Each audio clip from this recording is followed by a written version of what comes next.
ਜੀ ਮਿੱਤਰ ਪਿਆਰਿਓ, ਕੀ ਹਾਲ ਹੈ? ਠੀਕ ਠਾਕ ਹੋ? ਅੱਛਾ, ਅੱਜ ਅਸੀਂ ਗੱਲ ਕਰਾਂਗੇ ਰਾਅ ਅਹਿਮਦ ਖਾਂ ਖਰਲ ਔਰ ਮਹਾਰਾਜਾ ਰਣਜੀਤ ਸਿੰਘ ਦੀ। ਕੱਲ ਸ਼ਹੀਦੀ ਦਿਹਾੜ ਸੀ ਰਾਅ ਅਹਿਮਦ ਖਾਂ ਖਰਲ ਦਾ, ਜੋ ਧਰਤੀ ਮਾਂ ਦੇ ਮੱਥੇ ਦਾ ਝੁੰਮਰ ਹੈ, ਸਾਡੀ ਅਣਖ ਦੀ ਨਿਸ਼ਾਨੀ ਹੈ।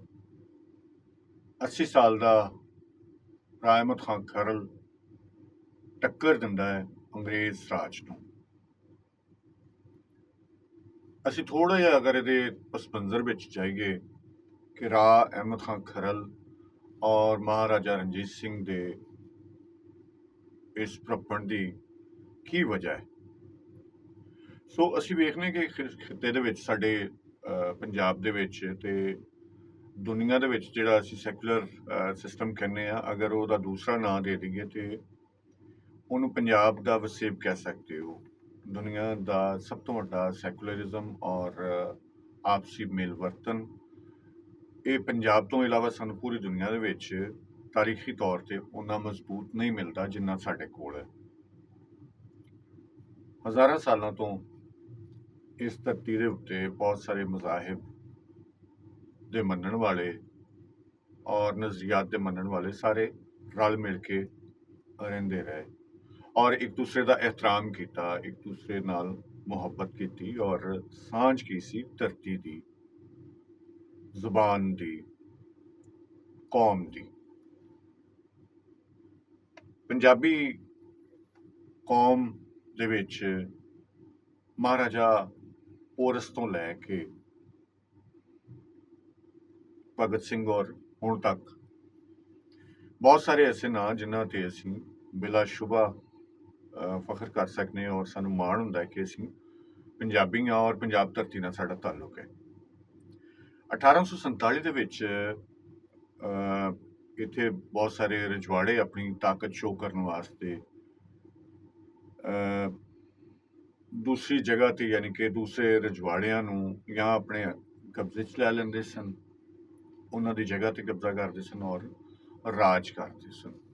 ਇਸੇ ਤਰ੍ਹਾਂ ਹੀ ਜਿਹੜੀਆਂ ਮਿਸਲਾਂ ਨੇ ਸਿੱਖਾਂ ਦੇ ਵਿੱਚ, ਉਹਨਾਂ ਵਿੱਚੋਂ ਇੱਕ ਨਕਈ ਮਿਸਲ ਹੈ। 1847 ਵਿੱਚ ਉਹਨਾਂ ਨੇ ਵੀ ਇਸ ਤਰ੍ਹਾਂ ਹੀ, ਜ਼ਾਹਿਰ ਹੈ ਦੂਸਰੇ ਜਿਵੇਂ ਚੱਲ ਰਿਹਾ ਸੀ, ਸੋ ਨਕਈ ਮਿਸਲ ਦਾ ਕਬਜ਼ਾ ਹੋ ਗਿਆ ਸੰਦਲਬਾਰ ਔਰ ਗੰਜੀਬਾਰ ਦੇ ਕਾਫੀ ਸਾਰੇ ਇਲਾਕੇ ਦੇ ਉੱਤੇ। ਹੁਣ ਜਦੋਂ ਹੋ ਗਿਆ ਤੇ ਫਿਰ ਕੁਰਸੀ ਦਾ ਰੌਲਾ ਬਣ ਗਿਆ। ਕਮਲ ਸਿੰਘ ਔਰ ਰਣ ਸਿੰਘ, ਇਹਨਾਂ ਦੇ ਦਰਮਿਆਨ, ਇਹ ਨਕਈ ਸਨ, ਇਹਨਾਂ ਦੇ ਦਰਮਿਆਨ ਇੱਕ ਜੰਗ ਛਿੜ ਗਈ। ਇਸ ਦੇ ਵਿੱਚ ਰਾਅ ਅਹਿਮਦ ਖਾਂ ਖਰਲ ਦੇ ਵੜਕਿਆਂ ਕੋਲ ਰਣ ਸਿੰਘ ਆਏ ਔਰ ਉਹਨਾਂ ਨੇ ਉਹਨਾਂ ਨਾਲ ਪੱਗ ਵਟਾਈ ਔਰ ਸਾਰਾ ਹਾਲ ਹਵਾਲ ਦੱਸਿਆ ਕਿ ਵੀ ਮੈਂ ਇਹਦੇ 'ਚ ਮੇਰਾ ਜ਼ਿਆਦਾ ਕੰਟਰੀਬਿਊਟ ਹੈ, ਮੇਰਾ ਜ਼ਿਆਦਾ ਅਮਲ ਦਖਲ ਹੈ ਇਸ ਖਿੱਤੇ ਦੇ ਵਿੱਚ, ਆਪਣੀ ਅਮਲਦਾਰੀ ਕਾਇਮ ਕਰਨ 'ਚ, ਲੇਕਿਨ ਹੁਣ ਕਮਲ ਮੇਰੇ ਨਾਲ ਸਿੱਧਾ ਹੋਇਆ ਹੈ। ਸੋ ਉਹਨਾਂ ਨੇ ਨਾਲ ਖਲੋਣ ਦਾ ਫੈਸਲਾ ਕੀਤਾ ਰਾਅ ਅਹਿਮਦ ਖਾਂ ਖਰਲ ਦੇ ਵਟਕਿਆਂ ਨੇ। ਸਾਂਝ ਨਕਈਆਂ ਦੀ ਔਰ ਖਰਲਾਂ ਦੀ ਤੇ ਉਦੋਂ ਹੀ ਬਣ ਗਈ ਸੀ, ਭਰੱਪੀ ਦੀ। ਇਸੇ ਦੌਰਾਨ ਹੀ ਕੁਝ ਅਰਸੇ ਵਿੱਚ ਕਮਲ ਨੂੰ ਕਤਲ ਕਰ ਦਿੱਤਾ ਰਾਅ ਅਹਿਮਦ ਖਾਂ ਦੇ ਵਟਕੇ। ਸੋ ਰਾਜ ਕਾਇਮ ਹੋ ਗਿਆ ਰਣ ਸਿੰਘ ਦਾ। ਉਸੇ ਖੇਡ ਵਿੱਚ ਉਹਨਾਂ ਦਾ ਤੇ ਹੋ ਗਿਆ, ਫਿਰ ਉਹਨਾਂ ਦੀ ਕਮਲ ਦੇ ਅੱਗੇ ਜਿਹੜੇ ਵਾਰਿਸ ਸਨ ਉਹਨਾਂ ਦੀ ਲੜਾਈ ਸ਼ੁਰੂ ਹੋ ਗਈ ਰਾਅ ਅਹਿਮਦ ਖਾਂ ਦੇ ਵਟਕਿਆਂ ਨਾਲ ਔਰ ਉਸੇ ਦੁਸ਼ਮਣੀ ਦੇ ਵਿੱਚ ਉਹਨਾਂ ਦਾ ਵਟਕਾ ਵੀ ਕਤਲ ਹੋ ਗਿਆ। ਅਸੀਂ ਹੁਣ ਅੱਗੇ ਆਉਂਦੇ ਹਾਂ। ਇਹਨਾਂ ਦੀ ਰਣ ਸਿੰਘ ਦੀ ਬੇਟੀ ਰਾਜ ਕੌਰ, ਜਿਹਦਾ ਕਿ ਬਾਅਦ ਵਿੱਚ ਮਹਾਰਾਣੀ ਨਕੈਣ ਦੇ ਨਾਂ ਤੋਂ ਵੀ ਨਾਂ ਮਸ਼ਹੂਰ ਹੈ, ਬਲਕਿ ਅਸੀਂ ਵੇਖਦੇ ਹਾਂ ਕਿ ਉਹ ਨਕੈਣ ਦਾ ਜਿਹੜਾ ਮਹਾਰਾਜਾ ਖੜਕ ਸਿੰਘ ਸੀ, ਮਹਾਰਾਜਾ ਰਣਜੀਤ ਸਿੰਘ ਦਾ ਬੇਟਾ, ਉਹਨਾਂ ਦੀ ਵਾਲਦਾ ਔਰ ਮਹਾਰਾਜਾ ਰਣਜੀਤ ਸਿੰਘ ਦੀ ਬੀਵੀ। ਉਸ ਹਵਾਲੇ ਨਾਲ, ਉਸ ਤਲਕ ਵਾਸਤੇ ਨਾਲ ਖਰਲ ਖਾਨਦਾਨ ਦੀ ਉਹਨਾਂ 'ਚ ਬਹੁਤ ਜ਼ਿਆਦਾ ਇੱਜ਼ਤ ਸੀ। ਫਿਰ ਰਾਅ ਅਹਿਮਦ ਖਾਂ ਖਰਲ ਇੱਕ ਬਹੁਤ ਵੱਡਾ ਜੀਦਾਰ, ਬਹਾਦਰ, ਧਰਤੀ ਪ੍ਰਸਤ ਇਨਸਾਨ ਸੀ। ਸੋ ਉਸ ਹਵਾਲੇ ਨਾਲ ਵੀ ਜਦੋਂ ਇਹਨਾਂ ਦਾ ਮਿਲਾਪ ਹੋਇਆ, ਤਲਕ ਵਾਸਤੇ ਤੇ ਪਹਿਲੇ ਚੱਲਦੇ ਆਏ ਸਨ ਔਰ ਉਹਦੇ ਵਿੱਚ ਸ਼ਾਮਲ ਸਨ ਉਸ ਸ਼ਾਦੀ ਵਿੱਚ ਵੀ। ਸੋ ਮਹਾਰਾਜਾ ਰਣਜੀਤ ਸਿੰਘ ਦੀ ਔਰ ਰਾਅ ਅਹਿਮਦ ਖਾਨ ਖਰਲ ਦੀ ਵੀ ਪੱਗ ਵਟੀਚੀ ਔਰ ਦੋਵੇਂ ਇਹ ਪੱਗਵਟ ਭਾਈ ਨੇ।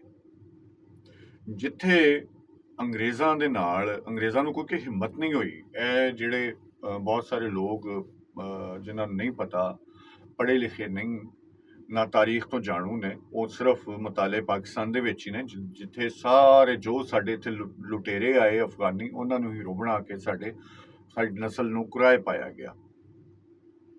ਸੋ ਫਿਰ ਅਸੀਂ ਉੱਥੇ ਆਉਂਦੇ ਹਾਂ।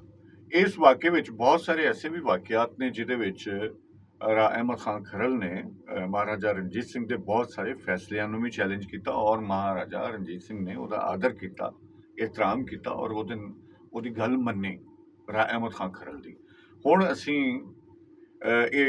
ਇਹਦੇ ਵਿੱਚ ਬਹੁਤ ਸਾਰੀਆਂ ਦਾਸਤਾਨਾਂ ਵੀ ਨੇ, ਕਹਾਣੀਆਂ ਵੀ ਨੇ ਕਿ ਮਹਾਰਾਜਾ ਦੇ ਕੈਦ ਕੀਤੇ ਹੋਏ ਬਹੁਤ ਸਾਰੇ ਸਾਡੇ ਕਬੀਲੇ ਜਿਹੜੇ ਸਨ, ਉਹ ਇੱਥੋਂ ਦੇ ਕਿਸੇ ਮਾਮਲੇ ਦੇ ਵਿੱਚ ਰਾਅ ਅਹਿਮਦ ਖਾਨ ਖਰਲ ਨੇ ਕਿਵੇਂ ਛੁਡਾਏ, ਇਹ ਇੱਕ ਵੱਖਰੀ ਦਾਸਤਾਨ ਹੈ। ਅੱਜ ਅਸੀਂ ਜਿਹੜੀ ਪ੍ਰੱਪੀ ਹੈ ਸਾਡੀ ਧਰਤੀ ਦੀ, ਸਾਡੀ ਜ਼ਮੀਨ ਦੀ, ਪੰਜਾਬ ਦੀ, ਉਹਦਾ ਇੱਕ ਛੋਟਾ ਜਿਹਾ ਸਿੰਬਲ ਉਹ ਰਾਅ ਅਹਿਮਦ ਖਾਨ ਖਰਲ ਔਰ ਮਹਾਰਾਜਾ ਰਣਜੀਤ ਸਿੰਘ, ਇਹਨਾਂ ਦਾ ਆਪਸੀ ਜੋ ਤਲਕ ਵਾਸਤਾ ਸੀ, ਉਹ ਸਤਾ ਦਾ ਕਿ ਮਹਾਰਾਜਾ ਰਣਜੀਤ ਸਿੰਘ ਬਹੁਤ ਵੱਡਾ ਰਾਜਾ, ਬਹੁਤ ਵੱਡੇ ਖਿੱਤੇ ਤੇ ਬਾਦਸ਼ਾਹੀ ਕੀਤੀ ਔਰ ਰਾਅ ਅਹਿਮਦ ਖਾਨ ਖਰਲ ਇੱਕ ਖਾਸ ਸਾਡੇ ਕਬੀਲੇ ਦੇ ਔਰ ਇਲਾਕੇ ਦੇ ਵਟਕੇ ਸਨ।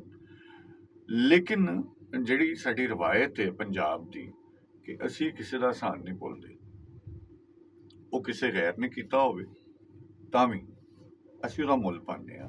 ਉਹਦੀ ਮਿਸਾਲ ਸਾਨੂੰ ਮਿਲਦੀ ਹੈ ਮਹਾਰਾਜਾ ਪੋਰਸ ਦੀ ਇੱਕ ਕਹਾਣੀ, ਉਹ ਅਸੀਂ ਫਿਰ ਕਦੀ ਸ਼ੇਅਰ ਕਰਾਂਗੇ ਉਹਦੇ ਨਾਲ। ਸੋ ਬਹੁਤ ਸਾਰੇ ਲੋਕ ਜੋ ਅਣਜਾਣ ਨੇ ਔਰ ਆਪਸੀ ਮਾਮਲਾ ਧਰਮ ਦੇ ਵਿੱਚ ਪੈ ਕੇ ਔਰ ਵਿਤਕਰੇ ਪਾ ਰਹੇ ਨੇ ਔਰ ਨਖੇੜ ਪਾਉਂਦੇ ਨੇ ਔਰ ਕੂੜ ਕਹਾਣੀ ਕਰਦੇ ਨੇ, ਉਹਨਾਂ ਅੱਗੇ ਅਰਜ਼ੋਈ ਹੈ ਕਿ ਇੱਕ ਕੌਮ ਦੇ ਵਿੱਚ ਬਹੁਤ ਸਾਰੇ ਮਜ਼ਾਹਿਬ ਹੁੰਦੇ ਨੇ, ਉਹਨਾਂ ਦੇ ਮੰਨਣ ਵਾਲੇ ਹੁੰਦੇ ਨੇ, ਲੇਕਿਨ ਸਭ ਤੋਂ ਵੱਡੀ ਤੁਹਾਡੀ ਸਾਂਝ ਜ਼ੁਬਾਨ ਦੀ, ਬੋਲੀ ਦੀ ਔਰ ਧਰਤੀ ਦੀ ਹੁੰਦੀ ਹੈ। ਲਿਹਾਜ਼ਾ ਤੁਸੀਂ ਇਸ ਮਾਮਲੇ ਵਿੱਚ ਇਸ ਨਖੇੜ ਤੋਂ, ਇਸ ਕੂੜ ਤੋਂ ਪਾਸੇ ਹੋਵੋ ਜਿਹੜੇ ਇਹ ਕਰਦੇ ਨੇ। ਸੋ ਇੱਕ ਜੋ ਸਾਡਾ ਆਪਸੀ ਪੰਜਾਬੀ ਕੌਮ ਦਾ ਏਕਾ ਹੈ, ਉਹਦੇ ਵੱਲ ਦੁਬਾਰਾ ਪਰਤੋ। ਅਗਰ ਅਸੀਂ ਸੁੱਖ, ਸ਼ਾਂਤੀ ਔਰ ਅਮਨ ਸਕੂਨ ਚਾਹੁੰਦੇ ਹਾਂ ਤਾਂ ਸਾਨੂੰ ਆਪਸ ਵਿੱਚ ਮਿਲਣਾ ਵਰਤਣਾ ਪਏਗਾ, ਧਾਰਮਿਕ ਮਾਮਲਾਤ ਨੂੰ ਇੱਕ ਪਾਸੇ ਰੱਖ ਕੇ ਔਰ ਸਾਰਿਆਂ ਦਾ ਇਹਤਰਾਮ ਕਰਨਾ ਪਏਗਾ। ਧਰਮ ਦੇ ਵਿੱਚ ਜਿਹਦਾ ਵੀ ਜੋ ਧਰਮ ਹੈ, ਜੋ ਮੰਨ ਰਿਹਾ, ਉਹਦਾ ਇਹਤਰਾਮ ਕਰਨਾ ਪਏਗਾ। ਜਦੋਂ ਅਸੀਂ ਕਿਸੇ ਦੇ ਧਰਮ ਦਾ ਇਹਤਰਾਮ ਨਹੀਂ ਕਰਾਂਗੇ, ਕੋਈ ਸਾਡੇ ਦਾ ਨਹੀਂ ਕਰੇਗਾ, ਨਾ ਸਾਡਾ ਕੋਈ ਇਹਤਰਾਮ ਕਰੇਗਾ। ਸੋ ਜਦੋਂ ਬਰਕਿਲੇ ਨੇ ਲਲਕਰ ਮਾਰੀ ਹੈ ਤੇ ਇੱਥੋਂ ਦੇ ਜਿੰਨੇ ਕਬੀਲੇ ਸਨ ਵੱਡੇ, ਖਰਲ, ਵੱਟੂ, ਹਥਿਆਣੇ, ਨਸੂਆਣੇ, ਹੋਰ ਬਹੁਤ ਸਾਰੇ ਬਲੋਚ,